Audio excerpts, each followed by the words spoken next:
Well, hi everyone. Welcome to Masterbooks Recipe for Homeschool Success Summit. I am with Carrie Lindquist, and you probably know her already. She is the author of Foundation Phonics and the top-ranked Let's Talk Science series. Welcome, Carrie. Thank you for having me. Yeah, it's fun to be here with you. So, we're talking today about making a lasting impact with hands-on science. And I'm very excited for you to share how you see science, how science has impacted you and your family, because you're a homeschool mom too. Yep. And then to just tell us a little bit about what they'll find in Let's Talk Science. Yeah, so science to me when I was a kid, I really didn't like it at all. It Mm, wasn't relevant, it didn't matter to me.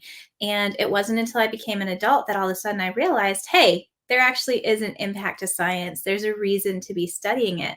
And so, a little behind the scenes tip, the level 3 was actually inspired by a trip to Yellowstone National Park. nice. And I was sitting in a bus, a tour bus, and they were giving all of these amazing facts and details. And the bus was like, wow, that's so cool. Everybody was enjoying the information and the cool Mhm, tidbits of facts. And inside, I was like, are you kidding? This is amazing. Like, I'm getting to see a glimpse of my creator, the way he's mm, designed ecosystems, the way he's designed things to work even in an imperfect environment. And I mhm. was ready to jump out of my seat and I'm looking around and I'm like, are you guys not seeing this? And I Yeah. realized that the impact in science comes through that biblical worldview because it's not just the facts of Mother Nature has done this and here it all is. It's our God intentionally designed it. And even though we see it through the brokenness of creation, we also Mhm. still see his intent, his design, his mercy, his grace, the wisdom that he's poured into it. And so that really helped me develop a love for science. Another thing is, as my kids were growing and they'd have all these questions, they'd be like, "Mom, what about this?" And be like, "I don't know. Let's go find out." And so Yeah. we'd start going down the rabbit trails of finding all this information. And all of a sudden, you just start to see, hey, here's where God's reminding us of something here in creation. It's pointing us back to a biblical truth. And so that became a lot of the foundation behind the Let's Talk Science series. Well, I love that it's become so popular, and what we see the most interest about is the hands-on learning, that is making such a big impact. So tell us more about the why of hands-on learning. Yeah, so I think hands on learning is really important, and it's an aspect that we often discount, especially as busy moms. But let's look at it this way. So, down the road from us is a store, and they make the best cinnamon rolls. Like, they're my Mm. favorite. The texture of them is perfect, the flavor is perfect, the icing is not too sweet, and there's a lot of it. It's just amazing. I can tell you all of these facts, and it's not really going to make that big of a difference to you. You're going to be like, oh, okay, there's good cinnamon rolls down the road from you. If I bring you a tray of cinnamon rolls and we sit down and we actually enjoy them, though, that's going to actually matter to you. And you're going to be like, oh my goodness, these are amazing. Absolutely. I need more of these. And I'm sorry to everyone who's now craving cinnamon rolls. But we don't apply that to our children. And so we expect our children to just be fed information. Let me give you these facts. Let me tell you about this Mhm. without relevance and without engaging their curiosity. That doesn't mean anything. What does mean something is when they get to experience it. You know, we can tell them about the wonders of creation or how God has designed this. And it's great information. But if they can't engage to it, there's really no relevance, especially at this age, to themselves. And so when we add in that hands on component, it allows them to begin owning the knowledge. And so it's not just facts out there. They're not just learning about force and friction and all of these things that don't Mhm. really seem to matter to them. But when they get to experience it, now all of a sudden it means something because they know why slippery socks on a linoleum floor are fun to slide around in. They know why that's happening to them. Mhm. And so the hands-on component, it really just helps them develop that love for science because it's helping them to see why this matters to them and why it's also really fun. Well, let's also talk about how long a lesson needs to be for your child. I love the fact that the hands-on learning is especially for the child to just have more of an experience. But let's talk about the length of your lessons. Yeah, so my lessons are often called shorts, and they are. They're designed for impact. And so you'll notice in a lot of the lessons, they'll begin with a question. Sometimes it's subtle, but have you ever wondered? Have you seen this? Have you noticed? Do you have a question about this? Maybe I wonder about this thing. And those are very intentional because we're teaching the child how to begin asking questions, how to begin engaging with their own curiosity. And children are so naturally curious at this age. If I begin presenting you facts without telling you why they matter to you, you're going to be like, okay, interesting facts. If I ask you, hey, why are leaves colored green? That starts your process of wondering, do I know this information? I wonder if I Mhm. know this information. Maybe I want to know this information. Tell me Mhm. more. It works the same way for our kids. If we start a question, hey, why does the moon shape change throughout the course of the month? They're like, huh, yeah, why does the moon shape change throughout the course of the month? That lays the groundwork where you've engaged their curiosity, and then you can begin presenting the information in a way that's relevant to them and with Mhm. hands-on activities so that they get to experience it. And that it just combines so that you can maximize their curiosity by making it relevant to them, and then they can begin to own that knowledge. And by doing it that way, you're able to get more learning in less time. A lot of our traditional methods, we tend to be like, here's all of the information. And we expect really young students to self generate why this is relevant to them and engage their own curiosity. So I'm just going to start telling you facts, but I want you to know why you're curious about this. I want you to know why it's relevant. Well, at Mhm. these ages, our students can't do that. And so by helping them, we are able to get more learning in less time and also help them to develop those skills so that once they're finished with a lesson, maybe they say, hey, I'm still really interested about the moon. Well, now, as the parent, you have the opportunity to take that lesson and dive a lot deeper into anything that they're interested in because we've already established the relevancy and their curiosity. Now they can take that learning as far as they want to go. I love it. And I love it I'm just imagining everybody who's listening saying, and a hearty amen to having them be interested in pursuing more questions and doing it in a short, impactful way. So it's not long and drawn out. And so Right. you're all having fun and you're all making memories together. Right. So let's talk about the obstacles that you've specifically worked to overcome as you've designed these courses. Yeah, so I am my own obstacle generator. As a busy mom, I'm a homeschooling mom. I've worked everything from part-time to full-time hours and above full-time hours. Mm. And I'm also not a very playful mom, which might surprise people, but being Mhm. playful isn't my natural personality as a mom. And so I had all of these obstacles to overcome with science. And so I designed the course for me to basically overcome a lot of those obstacles. I'm not a mom who plans things out very well all the time. And so I need the materials list and I need reminders of it that week so that I can open Mhm. the book and say, oh, I'm going to need these things. We got to make a quick run to the store. If you are planned out, that is awesome. And you can totally work with my course. But if you're like me and the planned out and all of the obstacles tend to get in the way, then I've definitely made a path to help overcome that.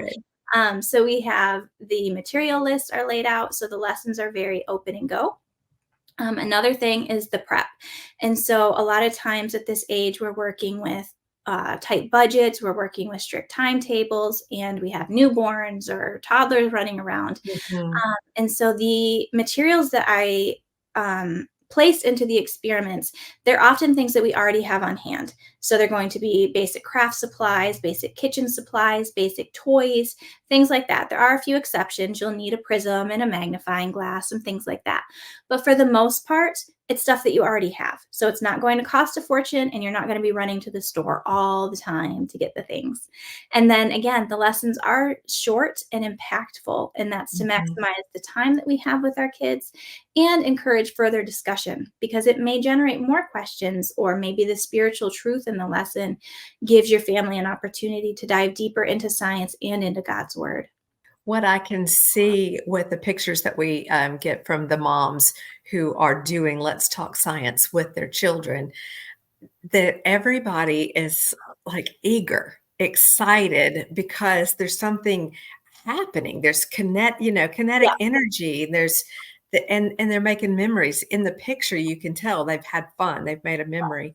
And yeah, I think it's wonderful to consider how that is going to make a lasting impact rather than them saying, "Oh, science again. That's so yes. boring. I don't want to do it."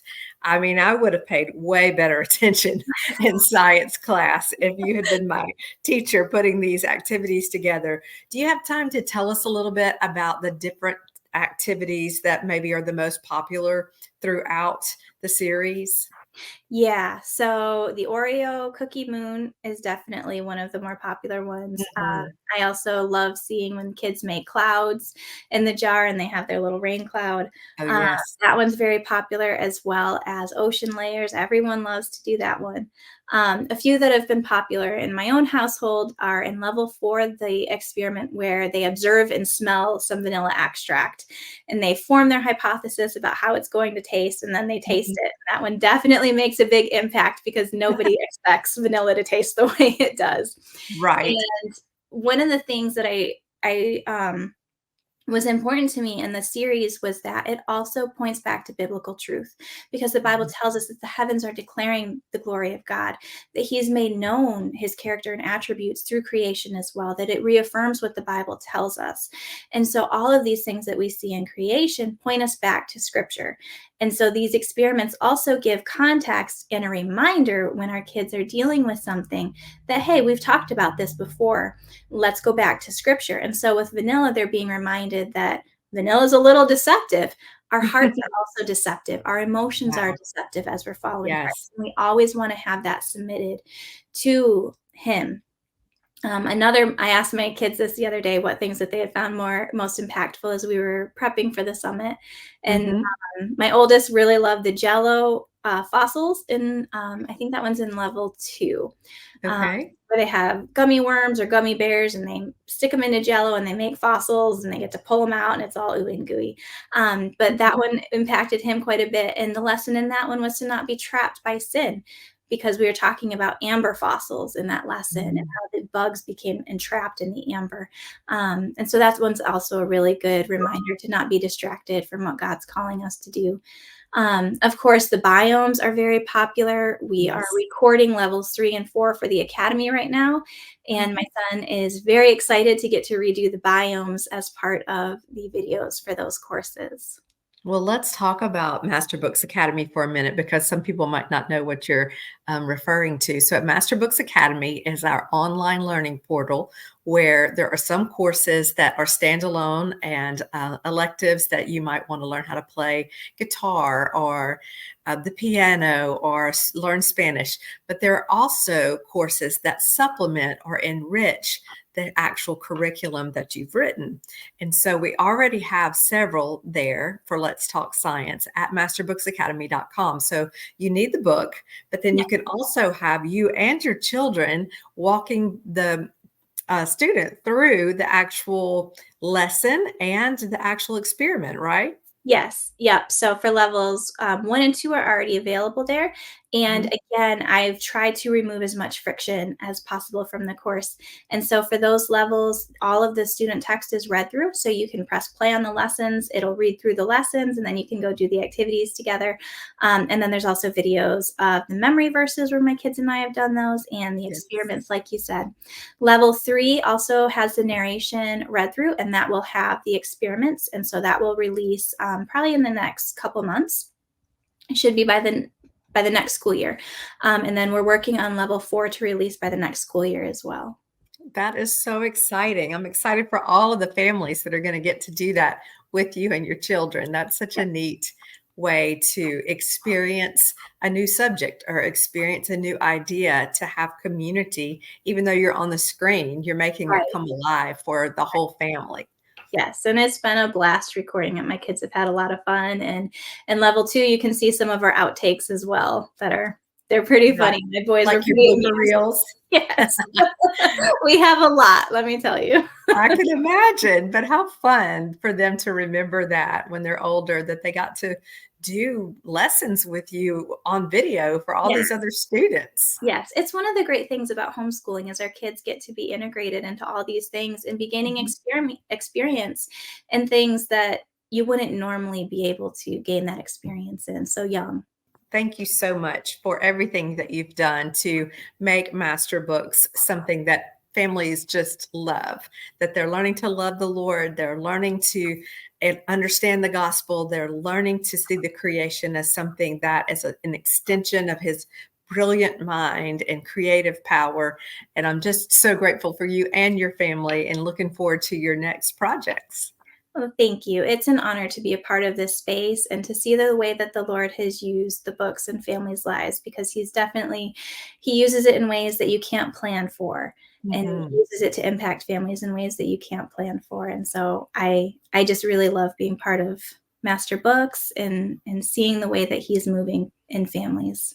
Well, and thanks to everyone who has tuned in for this particular talk. We're so excited that you've chosen homeschool, that you're interested in biblical worldview homeschooling so that you can disciple your family according to the word of the Lord and to give them an excellent academic education at the same time.